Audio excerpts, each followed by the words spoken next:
Smart School announces registrations for new admissions for class 11th and 12th. Admission open till availability of seats. Visit www.spsmartschools.com.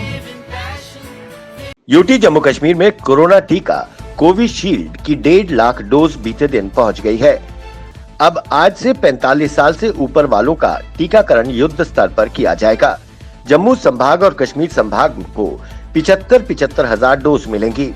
स्वास्थ्य विभाग की ओर से tweet कर ये जानकारी दी गई। जिला सांबा के बैंगलार क्षेत्र में अंतर्राष्ट्रीय सीमा पर बीएसएफ के जवानों ने एक घुसपैठ को नाकाम करते हुए एक पाकिस्तानी घुसपैठिए को गोली मार दी और घायल कर दिया। उसे गिरफ्तार कर विजयपुर अस्पताल भर्ती कराया गया। इस घुसपैठिए की पहचान आसिफ 30 वर्षीय निवासी लाहौर के रूप में हुई है। विजयपुर अस्पताल में प्राथमिक इलाज के बाद उसकी गंभीर अवस्था को देखते हुए उसे जीएमसी जम्मू रेफर कर दिया गया है।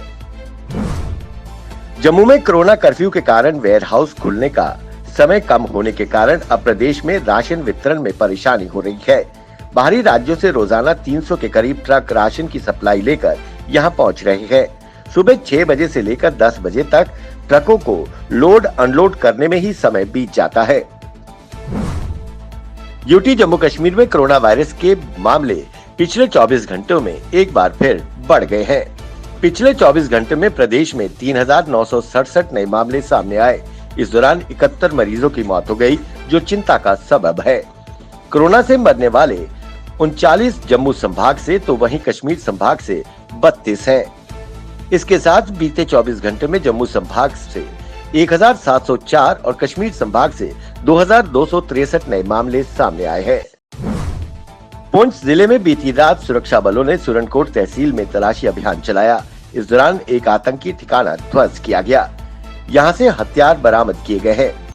बरामद हथियारों में 2 पिस्टल की मैगजीन और 11 गोलियां बरामद की गई हैं। सुरक्षा बलों द्वारा पिछले 4 दिनों से तलाशी अभियान चलाया जा रहा है। जम्मू और श्रीनगर में डीआरडीओ की ओर से तैयार किए जा रहे 500 बिस्तरों की क्षमता वाले दोनों अस्पतालों को स्वास्थ्य एवं चिकित्सा शिक्षा विभाग ने मंजूरी दे दी है।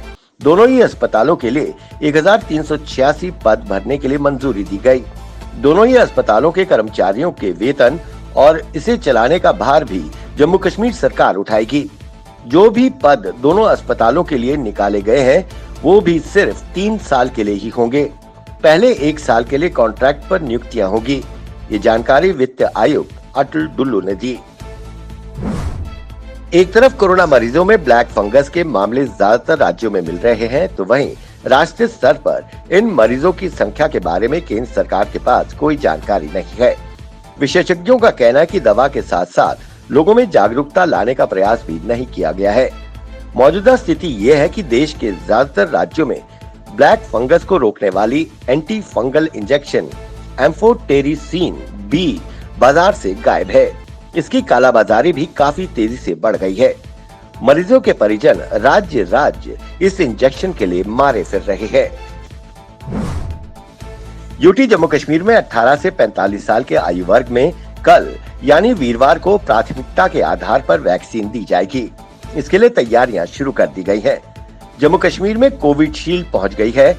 अब एक बार फिर 45 साल से अधिक उम्र वाले लोगों का टीकाकरण अभियान शुरू कर दिया जाएगा। वैक्सीन खत्म होने के कारण पिछले 2 दिनों से अधिकांश जिलों में टीकाकरण नहीं हो पाया है। स्वास्थ्य एवं परिवार कल्याण विभाग से मिली जानकारी के अनुसार कल यानी वीरवार को 18 से 45 आयु वर्ग में 33 टीकाकरण केंद्रों पर टीकाकरण अभियान चलाया जाएगा। केंद्रीय मंत्री नितिन गडकरी ने केंद्र सरकार को सुझाव दिया है कि कोरोना वैक्सीन की उपलब्धता को बढ़ाने के लिए कुछ और दवा कंपनियों को इसके उत्पादन की मंजूरी दी जानी चाहिए। नितिन गडकरी ने ये बात यूनिवर्सिटीज के वाइस चांसलरों को वीडियो कॉन्फ्रेंसिंग के जरिए संबोधित करते हुए कही। उन्होंने कहा कि वो प्रधानमंत्री नरेंद्र मोदी से इस बारे में आग्रह करेंगे। कश्मीर घाटी के डिवकॉम पांडुरंग के पोले ने आज साप्ताहिक कोविड-19 समीक्षा बैठक की अध्यक्षता की। इस बैठक में डायरेक्टर स्कीम सोरा, प्रिंसिपल जीएमसी श्रीनगर, सभी जिलों के डीसीज व एसएसपी के साथ वीडियो कॉन्फ्रेंसिंग के जरिए चर्चा की गई। डिवकॉम ने होम आइसोलेशन में मरीजों की कड़ी निगरानी, ऑक्सीजन सिलेंडर्स के बैंकों के उचित रखरखाव पर जोर दिया। वहीं उन्होंने वरिष्ठ सीनियर डॉक्टर्स को कोविड वार्ड्स में डेली के हिसाब से दौरा करने के निर्देश दिए।